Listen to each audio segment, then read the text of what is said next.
శ్రోతలందరికీ కూడాను శ్రీ శ్రవణం ఛానల్లో భాగవత కథలో తృతీయ స్కందానికి మరొకసారి స్వాగతం. నిన్న మనం యోగ ధర్మాల గురించి కపిలుడు వాళ్ళ తల్లి అయిన దేవహూతికి చెప్పాడు కదా, ఏమేం ధర్మాలు చేస్తే భక్తి మార్గంలోకి వెళ్ళగలుగుతాం, మనం ఆ భక్తి మార్గం ద్వారా భగవంతుడిని ఏ విధంగా దర్శించగలం, మోక్షం ఏ విధంగా పొందగలం అన్నది కూడా తెలుసుకున్నాం. కాబట్టి ఈరోజు ఆవిడ అడిగిన ఇంకొక క్వశ్చన్ ఏంటంటే పిండోత్పత్తికి సంబంధించిన విధానం అన్నమాట. దాని గురించి ఆవిడ కపిలుడిని అడగా కపిలుడు మనకి ఆ విషయాన్నంతా కూడాను చెప్తున్నాడు. మనం కూడా విని తెలుసుకుందాం. తల్లి, ఈ దేహాన్ని వదిలిన జీవుడు సూక్ష్మదేహంతో తిరుగుతూ ఉంటాడు. తన పూర్వజన్మంలో చేసిన కర్మల వాసనలను, ఫలాలను తనతో మోసుకుపోతూ ఉంటాడు. వాటిని అనుసరించి తనకు అనువైన దేహాన్ని మళ్ళీ వెతుక్కుంటూ ఉంటాడనమాట. ముందు పురుషులను ఆశ్రయిస్తాడు. వారిలో రేతస్సులాగా ప్రవేశిస్తాడు. వారి జననేంద్రియం ద్వారా రేతస్సుని స్త్రీ గర్భంలోకి ప్రవేశపెడతాడు. ఆ రేతస్సు స్త్రీ గర్భంలో ఉన్న శోణితంతో కలుస్తుంది. 5 రోజులు గడిచిన తర్వాత ఆ శోణితంతో కూడిన ఆ రేతస్సు చిన్న బుడగ మాదిరిగా తయారైపోతుంది. 10 దినాల తర్వాత చిన్న రేగుపండులా మారి పెరుగుతుంది. తర్వాత చిన్న మాంసం ముద్ద రూపంలో అండంగా తయారవుతుంది. ఆ ప్రకారంగా ఒక నెల రోజులు ఉంటాడు. నెల దాటగానే ఆ అండానికి తల ఏర్పడుతుంది. 2వ నెలలో చేతులు, కాళ్ళు మొదలగు అవయవాలు ఏర్పడతాయి. 3వ నెలలో గోళ్ళు, వెంట్రుకలు, ఎముకలు, వాటిని కప్పుతూ చర్మం, జననేంద్రియాలు వేరువేరుగా ఏర్పడతాయి. 4వ నెలలో 7 ధాతువులు ఏర్పడతాయి. అవేమిటి 7 ధాతువులు? చర్మము, మాంసము, రక్తము, మెదడు, ఎముకల్లో ఉండే మజ్జ, ఎముకలు ఏర్పడతాయి. 5వ నెలలో ఆకలి, దాహం తెలుస్తాయి. 6వ నెలలో జీవుడు తల్లి మావిలో కుడిపక్కగా ఉంటాడు. కొంచెం కదులుతాడు. ఆ జీవునికి తన తల్లి తిన్న ఆహారం నుండి ఆహారం లభిస్తుంది. తల్లి అశ్రద్ధగా ఉంటే ఆవిడ పొట్టలో ఉన్న సూక్ష్మజీవులు ఆ జీవుల్ని కుట్టి బాధపెడుతుంటాయి. ఆ బాధలు తట్టుకోలేక మూర్ఛపోతుంటాడు. బిడ్డ తిరగడం లేదు అని మన వాళ్ళు అంటుంటారు కదా, అదనమాట. తల్లి తిన్నటువంటి అధిక కారం, పులుపు, అధిక వేడి పదార్థాలు, అధికమైన చల్లటి పదార్థాలు ఆ జీవుణ్ణి బాధ పెడుతుంటాయి. అవన్నీ ఓర్చుకుంటూ ఉంటాడు వాడు. తల్లి గర్భంలో ఆ జీవుడు మావిలో పడి ఉంటాడు. ఒకసారి తల్లి పొట్టలోని పేగులు అతన్ని చుట్టుకుపోతూ ఉంటాయి. ముడుచుకుని తలకిందులుగా పడుకుని ఉంటాడు. పంజరంలో పక్షి మాదిరిగా తల్లి గర్భంలో పడి ఉంటాడు వాడు. ఆ సమయంలో ఆ జీవునికి తాను పూర్వజన్మలో చేసిన పాపపుణ్యాలన్నీ గుర్తుకొస్తాయి. ఆ జన్మలలో చేసిన కర్మాల వల్ల కదా ఈ గర్భవాసం కలిగింది నాకంటూ చింతిస్తాడట. అప్పటికి ఆ జీవుడికి 7 నెలలు పూర్తయిపోతాయి. అప్పుడు ఆ జీవుడికి జ్ఞానం కలుగుతుందట. అప్పుడు ఆ జీవుడు తల్లి గర్భంలో అటు ఇటు తిరుగుతాడు. కాళ్ళు చేతులు ఆడిస్తాడు. ఆ స్పర్శ తల్లికి తెలుస్తూ ఉంటుంది. ఆ సమయంలో తనకు కలిగిన జ్ఞానంతో ఆ జీవుడు భగవంతుణ్ణి స్తుతిస్తాడు. అనయమును భువన రక్షణమునకై స్వేచ్ఛానురూపమున పుట్టడి విష్ణుని భయరహితమగు పదవన జయుగం భర్తి కొల్తూ వారని భక్తి ఆ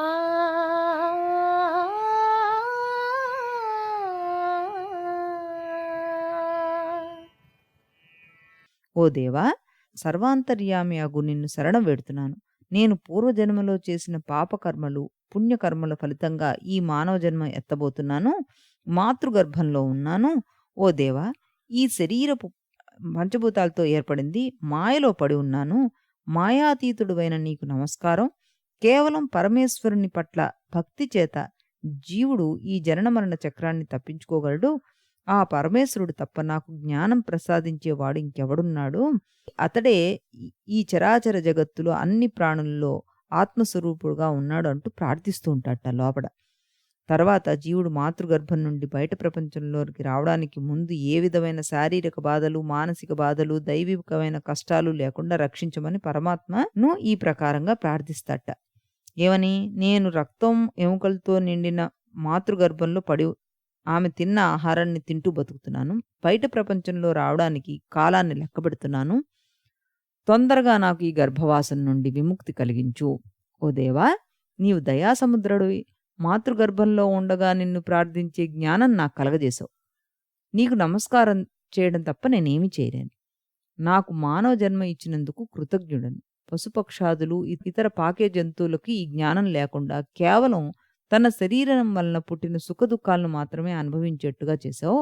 కానీ నీ దయ వలన నేను మానవ జన్మ ఎత్తుతున్నాను. నాకు మనసు, బుద్ధి, ఆలోచనా శక్తినిచ్చావు. నిన్ను స్మరించుకునే అవకాశాన్నిచ్చావు. నిన్ను శరీరం లోపల, శరీరం బయట దర్శించుకునే అవకాశాన్ని కల్పించావు. నీకు నేను ఎంతో కృతజ్ఞుణ్ణి.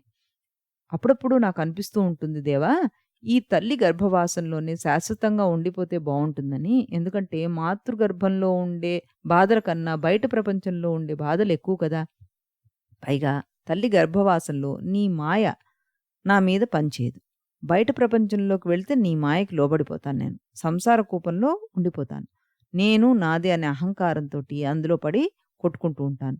అమ్మ తినే ఆహారమే తింటూ ఉంటాను. నాకు ఇదే ఆఖరి జన్మ అయ్యేట్టుగా కరుణించు అని తల్లి గర్భంలో ఉన్న శిశువు భగవంతుడిని వేడుకుంటాడట. అమ్మా, ఈ ప్రకారంగా జీవుడు మాతృగర్భంలో 10 నెలలు గడుపుతాడు. 10 నెలలు నిండగానే మాతృగర్భంలో ఉన్న వాయువు శిశువుని బలవంతంగా బయటికి నెట్టేస్తుంది. శిశువు తలకిందులుగా బయటకొచ్చేస్తాడు. ఆ బయటికి రావడంతోటి అతనికి పూర్వజన్మ స్మృతి అన్నది పోతుంది.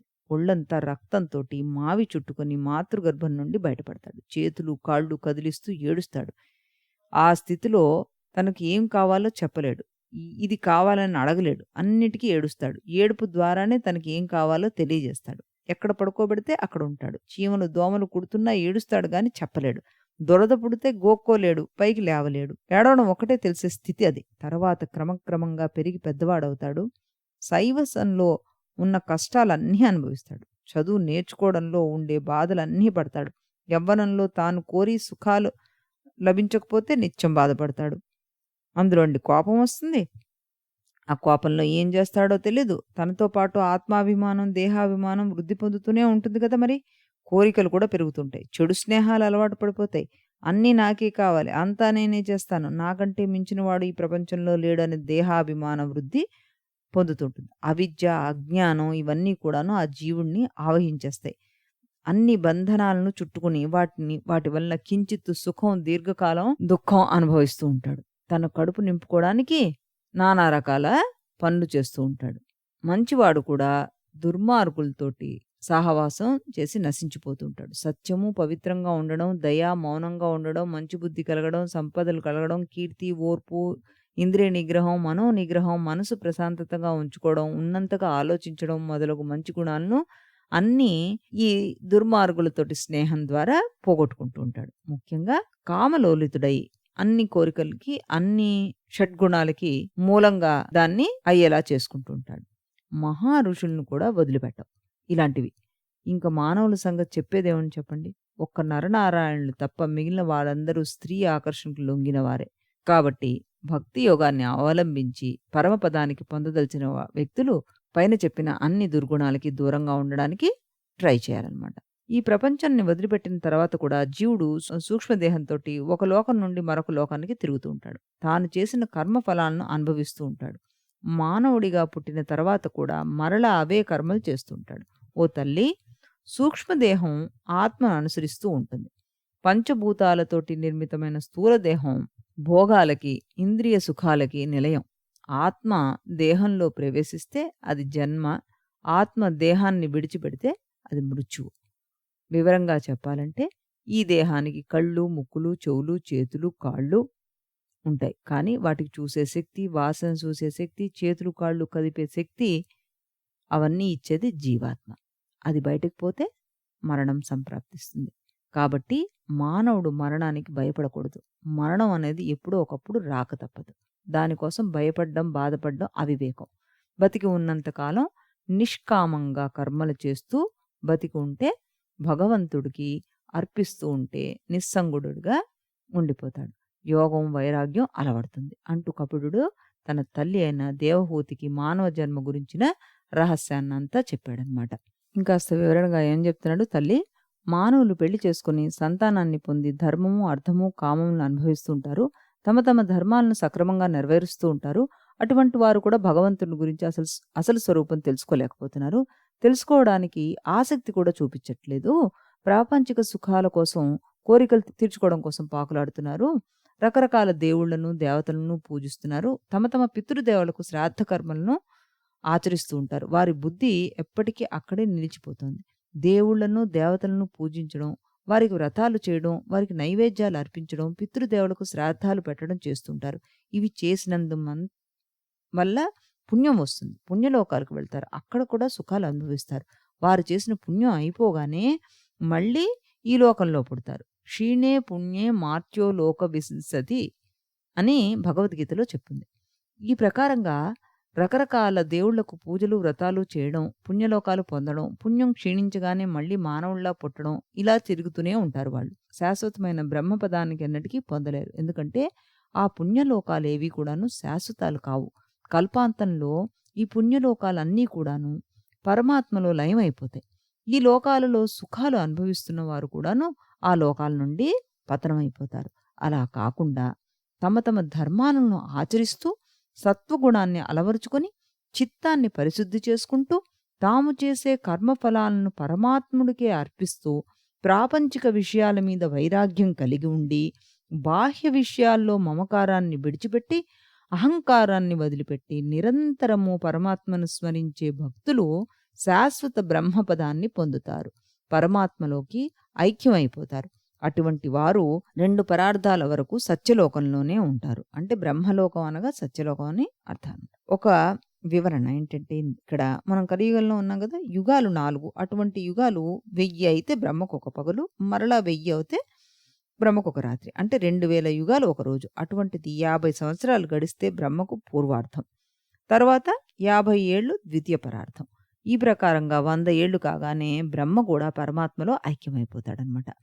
ఆ తర్వాత బ్రహ్మ పరమాత్మలో ఐక్యమైపోతాడు అనుకున్నాం కదా. అప్పటిదాకా బ్రహ్మలోకంలో ఉన్న జీవులు కూడాను బ్రహ్మతో కూడా పరమాత్మలో ఐక్యం అయిపోతారు. ఇంకా వారికి జన్మ అంటూ ఉండదు. పరబ్రహ్మ స్వరూపాన్ని పొందుతారు. నీవు కూడా ఆ పరమాత్మను సేవించు. పరమాత్మ ఎక్కడో లేడు, అన్ని ప్రాణుల హృదయాల్లో నివాసం ఏర్పరచుకున్నాడు. సర్వవ్యాపి అయిన పరమాత్మను శరణం పొందు. తల్లి, ఇక్కడ ఒక విశేషం ఉంది. అదేమిటంటే, బ్రహ్మ ఆది పురుషుడు.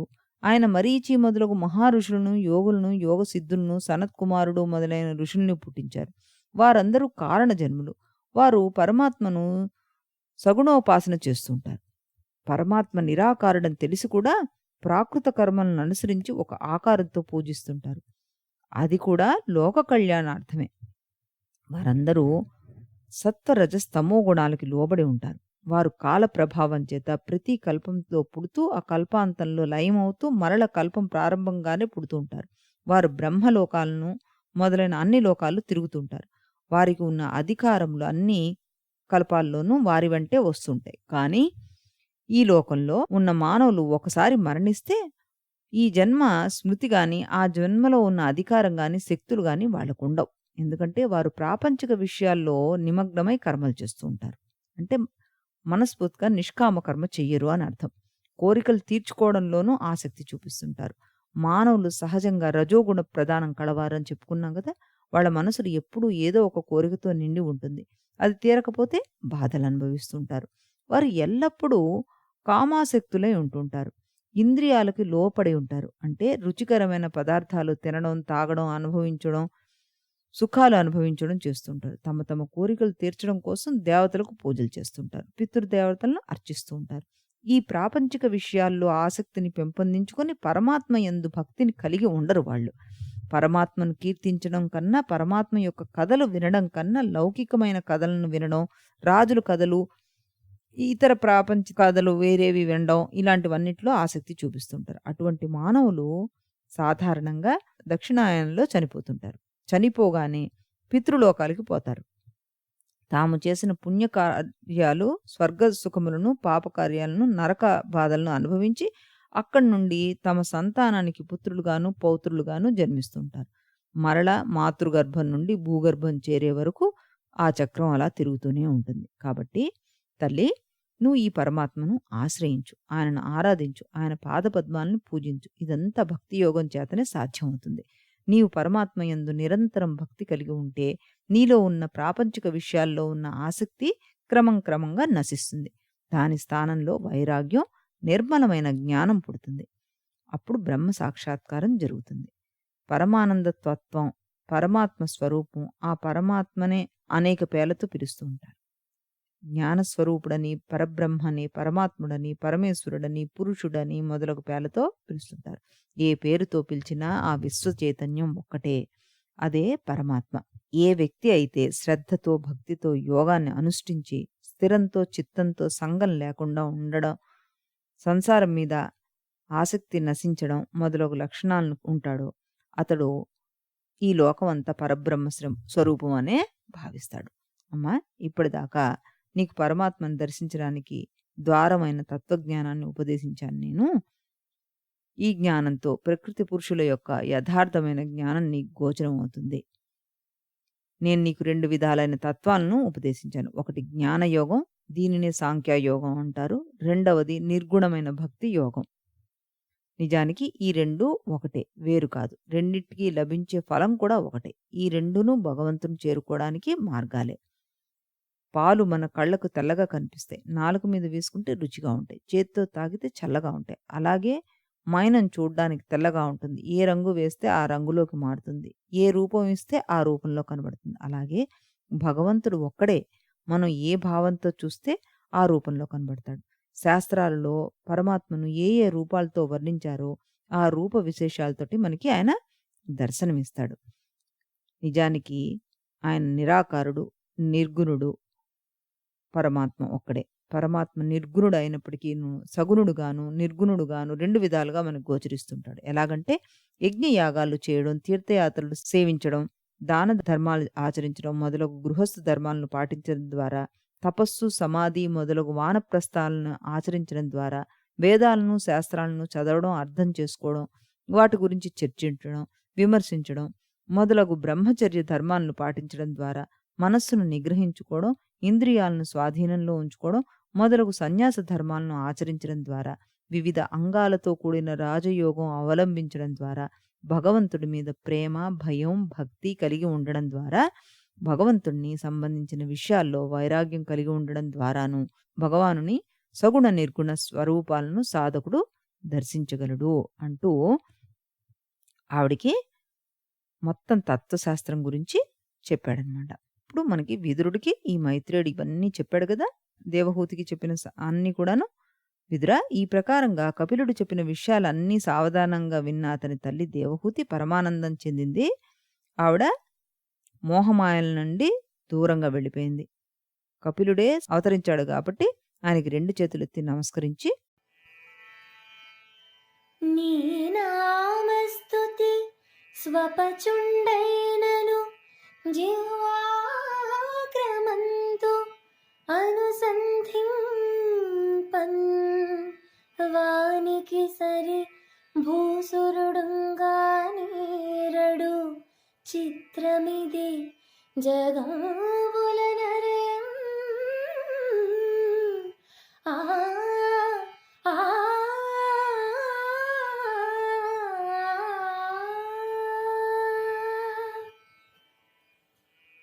నిష్ప్రియుడివి, త్రిగుణాలతో కూడిన ఈ విశ్వాన్ని సృష్టించావు. సృష్టి, స్థితి, లయాలను అవలీలుగా నిర్వర్తిస్తున్నావు. నీ శక్తి ఊహ కదన్నది. ఎంతటి నీచుడైనా, పాపాత్ముడైనా నీ నామంను శ్రవణానందంగా విన్నా, నీకు భక్తితో నమస్కరించినా, నిన్ను మనసారా స్మరించిన వాడికి సకల పాపాలు తొలగిపోతాయి. ఇంక నీ అచంచలమైన భక్తితో నిన్ను దర్శించిన వారి సంగతి చెప్పనే అవసరం లేదు. ఎవరి నాలుక మీద నీ పవిత్రమైన నామం ఉచ్చరించబడుతుందో, ఎంతటి నీచ కులంలో జన్మించినా వాడు అందరిలో కల్లా శ్రేష్ఠుడవుతాడు.